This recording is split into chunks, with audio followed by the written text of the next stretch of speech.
नेपाल नेपाल का प्रोटेस्ट इतना ज्यादा बढ़ गया है कि वहां के बहुत सारे मिनिस्टर्स ने, बहुत सारे फेमस लीडर्स ने, यहां तक कि वहां के जो सबसे इंपॉर्टेंट लीडर हैं, वहां के पीएम ने भी रिजाइन कर दिया है। इतने ज्यादा वहां पर दंगे हो रहे हैं। जो इमीडिएट रीजन हमें यहाँ पर दिखाया जा रहा है वो है सोशल मीडिया बैन, कि वहाँ के इंस्टाग्राम, वहाँ के फेसबुक, वहाँ के ट्विटर यानी एक्स पर बैन लगा दिया गया है। पर असली कारण कुछ और ही है। ये मैंने कुछ दिन पहले भी अपनी वीडियो में क्लियर किया था कि असली कारण है वहाँ का करप्शन, वहाँ का नेपोटिज्म, वहाँ का जो यूथ है, वहाँ के जो जेंजीज आप बोलते हैं, वो वहां की सरकार से बिल्कुल भी खुश नहीं है। आप देख सकते हैं और किस तरीके से ये प्रोटेस्ट जो है वो बहुत ही ज्यादा वहां पर बढ़ गया है, क्योंकि लोग बहुत ज्यादा फ्रस्ट्रेटेड हैं। अनएम्प्लॉयमेंट एक बहुत बड़ा मुद्दा है, और ऐसा नहीं है कि प्रेजेंट सरकार से लोग दुखी हैं। सरकारें चाहे कोई भी आए, लोग चाहे कोई भी आए, वहां के लोग दुखी ही हैं।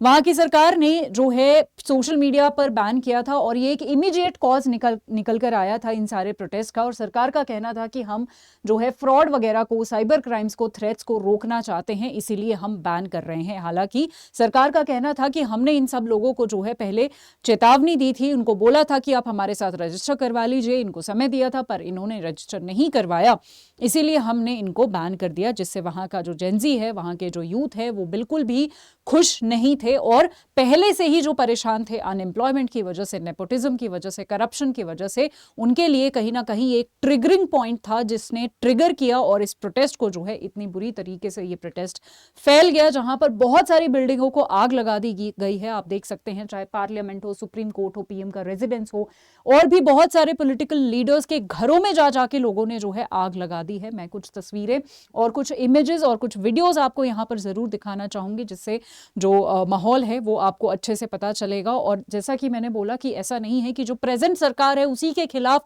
लोग जो है वो ना खुश हैं। जैसे आप फाइनेंस मिनिस्टर देख सकते हो, विष्णु प्रसाद जी, उनको भी यहां पर इस तरीके से पकड़ के जो है काफी ज्यादा मारपीट उनके साथ हुई है।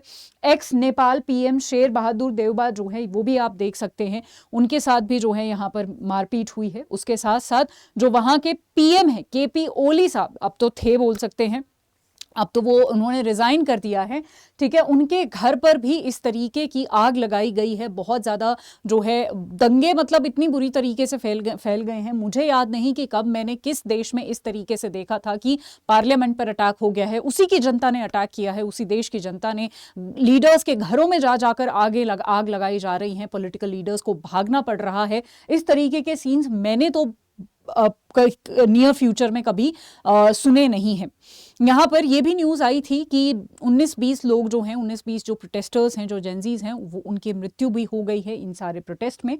उसके अलावा यहाँ पर जो है आप ये देख भी सकते हैं, इनका ये रेजिग्नेशन लेटर भी है। और वैंडलिज्म, लूटिंग, आर्सन, मतलब जलाए जाना, इन सारी चीज़ों की जो है खबर आ रही है। जिस बीच वहाँ की जो आर्मी है वो सारी चीज़ों को संभालने की कोशिश कर रही है, और ऐसा बोला है आर्मी ने कि अगर कोई भी लोग इन सारी चीज़ों को करते हुए पाया गया तो उसको जो है वो एक पनिशेबल क्राइम कंसिडर किया जाएगा, और उसको जो है जेल में बंद कर दिया जाएगा। इन सारी चीजों के पीछे एक कारण आपको समझना चाहिए, और ये बड़ा इंपॉर्टेंट कारण है जिसका कोई भी डिस्कशन नहीं कर रहा है। नेपाल में कहीं ना कहीं एक ऐसा गठबंधन बन चुका है, जो गठबंधन ये है कि चाहे सरकारें कोई भी आए, हम एक म्यूजिकल चेयर्स जैसा खेलते हैं कि एक के बाद एक और एक के बाद एक अलग अलग सरकारें आएंगी, बट उनकी जो पॉलिसीज होंगी वो सेम है। यानी यहां पर पॉलिसीज बनाई ही नहीं जा रही हैं, लोगों को अनएम्प्लॉयमेंट जो लोगों का है उस पर काम किया ही नहीं जा रहा है। लोगों के जो एंट्रेंस एग्जाम्स होते हैं, बच्चों को जिससे सीट मिलती है, कहते हैं उस चीज को मेरिट बेस्ड किया ही नहीं जा रहा है। यहां पर हर चीज में डील्स हो रही हैं, हर चीज में करप्शन है, हर चीज में नेपोटिज्म है, हर चीज में अनएम्प्लॉयमेंट इतना ज्यादा इन सारी चीजों की वजह से बढ़ गया है कि वहां का यूथ बहुत ज्यादा परेशान हो चुका है सारी ही सरकारों से। जैसे हमारे यहाँ पर अगर हमारा आज का यूथ सिर्फ बीजेपी से ना, कांग्रेस से भी उतना ही परेशान हो जाए, ऐसी ही हालत हो चुकी है नेपाल की। वहां पर यहाँ पर ये मेजर पार्टीज हैं। एक पार्टी नेपाली कांग्रेस है, दूसरी माओइस्ट पार्टी है प्रचंडा की पार्टी, जिसको हम फेमसली बोलते हैं, तीसरी पार्टी यूएमएल है, केपी ओली शर्मा की, जो शर्मा ओली की जो पार्टी है, जो अभी प्रेजेंटली जो हमारे जो पीएम थे। ये तीनों ही एक म्यूजिकल चेयर की तरह जो है खेल रहे हैं और लोगों के हित में काम नहीं करते हैं। इनकी पार्टी लोगों के हित में इन्होंने काम नहीं किया है, बस एक के बाद आ जाते हैं पावर में और तीनों ही लोग जो हैं एक ही तरीके का काम कर रहे हैं कि जी डील सेट करो, अपना अपना कमाइए और लोगों के हित में कुछ भी काम नहीं करना है।